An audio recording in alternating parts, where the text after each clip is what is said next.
বিশ্ব চ্যাম্পিয়নদের সামনে এবার ইউরোপের পরীক্ষা। 2026 ফিফা বিশ্বকাপের গ্রুপ পর্বের দ্বিতীয় ম্যাচেই মুখোমুখি হতে যাচ্ছে বর্তমান চ্যাম্পিয়ন আর্জেন্টিনা এবং অস্ট্রিয়া। গ্রুপ জে এর এই লড়াই এখন শুধুই 3 পয়েন্টের হিসাব নয়, বরং শেষ 32-এর টিকিট নিশ্চিত করার যুদ্ধ। প্রথম ম্যাচে আলজেরিয়ার বিপক্ষে দাপুটে 3-0 গোলের জয় তুলে নিয়ে নিজেদের মিশন শুরু করেছে লিওনেল স্ক্যালোনির দল। আর সেই ম্যাচে যেন সময়কে আবার নিজের করে নিয়েছিলেন লিওনেল মেসি। বিশ্বকাপে অভিষেকের ঠিক 20 বছর পূর্তির দিনে হ্যাটট্রিক করে পুরো ফুটবল বিশ্বকে মনে করিয়ে দিয়েছেন মহাতারকার আলো এখনও নিভে যায়নি। তবে দ্বিতীয় ম্যাচের আগে আর্জেন্টিনা শিবিরে কিছুটা শঙ্কাও রয়েছে। সংবাদ মাধ্যমের খবর, সামান্য হ্যামস্ট্রিং সমস্যায় ভুগছেন মেসি।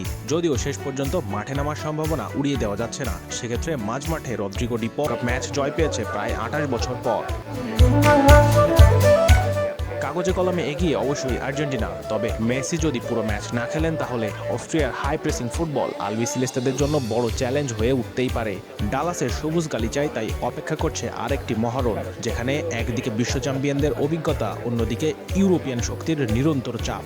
শেষ পর্যন্ত হাসবে কারা, সেটা এখন কোটি ফুটবল প্রেমীর চোখে সবচেয়ে বড় প্রশ্ন।